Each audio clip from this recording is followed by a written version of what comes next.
Welcome to today's driver education lesson on graduated driver licensing. Question 1. What is graduated driver licensing? Answer.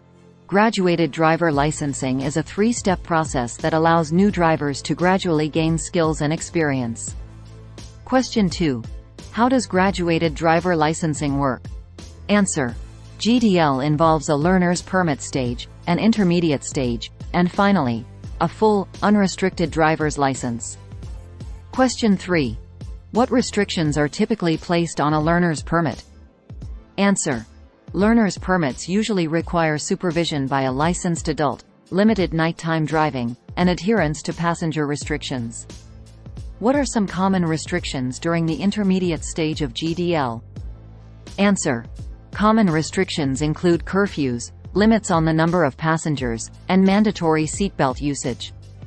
Question 5. Why is graduated driver licensing important? Answer. GDL helps to reduce the number of accidents involving new drivers by gradually introducing them to higher-risk situations.